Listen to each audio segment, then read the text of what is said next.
Le phénomène musical de l'année a 25 ans, une tournée longue comme le bras et un album percutant et sans filtre qui allie la flamme de Jacques Brel et le flow de Frank Ocean. Cet homme, c'est Eddie de Pretto.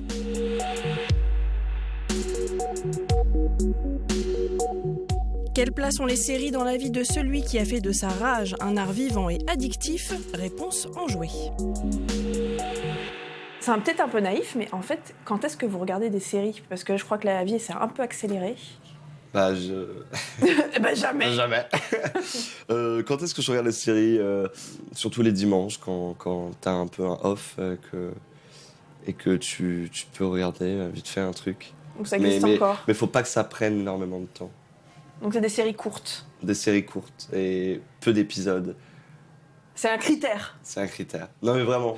C'est peut-être à cause du portable aussi, c'est que j'ai beaucoup de mal avec la lenteur de ça.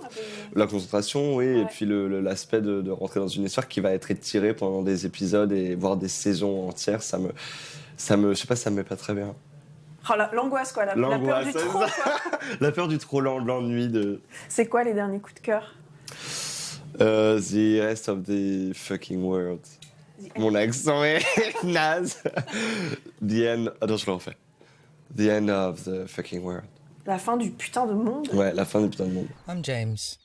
I'm 17, and I'm pretty sure I'm a psychopath. School was beneath me, but it was a good place for observation and selection. I had a plan. I was going to kill someone. Hey. Qui m'ont énormément touché. Déjà la manière dont c'est narré, comment chacune des voix prend tour à tour la parole. J'aime la gueule des personnages, j'aime la manière dont c'est filmé aussi. J'aime beaucoup ces scènes-là où on a une scène et après on la voit d'un autre point de vue avec quelqu'un d'autre qui fait sa vie. Et souvent ça se recroise pas mal dans surtout le premier épisode de cette série où justement les deux personnages vivent quelque chose de séparé, d'individuel, et ils se rencontrent et on voit chacun comment ils ont vécu la rencontre, chacun de leur point de vue. Et je sais pas, ce premier épisode, je l'ai trouvé captivant et c'est ça qui m'a attrapé. Il me faut vraiment des premiers épisodes assez forts, assez puissants et surtout très réels. J'aime cet aspect qu'on raconte la vie de vrais gens. Ce que vous faites. Ce que je fais. Dans votre musique. Dans ma musique, c'est vrai. D'où, en fait, parce qu'évidemment, on s'est renseigné un petit peu en amont, par exemple, le fait d'aimer Skins, ouais. Qui était finalement la première fois qu'on voyait des ados, comme sont des ados, quoi, ouais. Avec des boutons, avec des cheveux gras, boutons, de la drogue, la craintes, fête, ouais. Les vraies craintes, les vrais questionnements, les envies, les rêves, l'innocence de tout découvrir comme une première fois, le premier baiser, le premier... Et ouais, ça m'a grave parlé. On ressentait leur inquiétude, exactement. Et c'est ça, moi, j'avais l'impression d'être comme eux, quoi.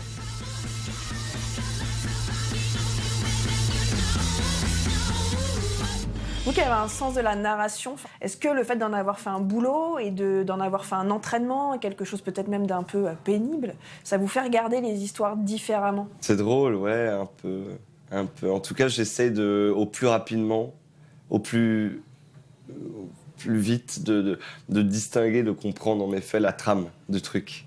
Et parfois on est surpris et c'est là où je suis le plus heureux, c'est que quand t'es attrapé par autre chose et tu te dis ah merde, c'est pas du tout la suite logique que j'imaginais.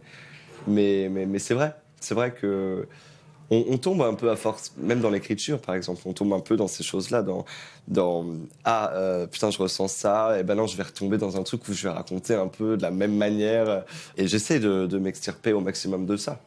Ah, d'aller à contre-nature ouais, totalement. Un peu. Contre-courant, de justement de prendre d'un autre pied les choses. Ça, c'est exactement ce que j'essaie de faire. De pas tomber dans la facilité ou l'évidence de l'écriture. Mais pour tout, hein. Et là, c'est ce qui va être le plus dur, je pense, pour un deuxième album, d'ailleurs. Vous avez le temps. Faut prendre le temps. Ils sont en septembre, vous savez. Non, mais faut se détendre. Oui, d'abord, il y a plein de séries qui arrivent. C'est vrai, il y a plein de séries. J'ai pas mal de séries à regarder, c'est vrai. Mais là, on parle quand même de séries courtes.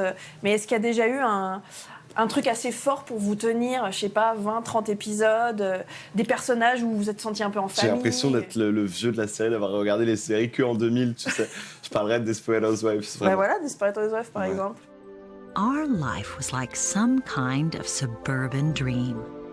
But the day comes when we all must wake up. For me, that day came when a letter arrived. As threats go, it was concise and to the point. Il y avait un côté mystérieux. Ouais. Le côté thriller, tout l'aspect thriller qu'il y avait derrière. Et moi, j'adore les thrillers. Mais tu pourras m'en conseiller, du coup, les séries thrillers. Ah, mais plein.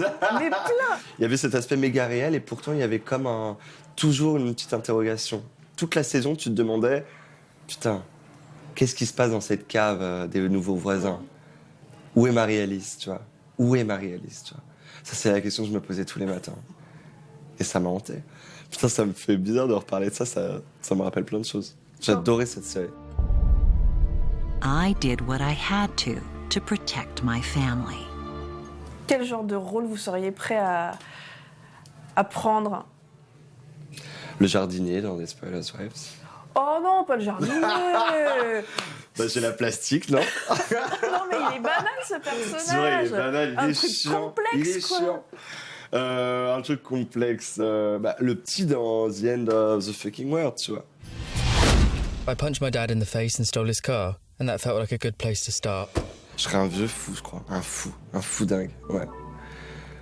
J'ai que ça serberait tout ce que je peux pas faire dans la vraie vie, du coup. Un peu comme quand tu joues à GTA, quoi. Ouais. Non mais c'est vrai, tu tues tout le monde, tu vois. Merci beaucoup. Merci.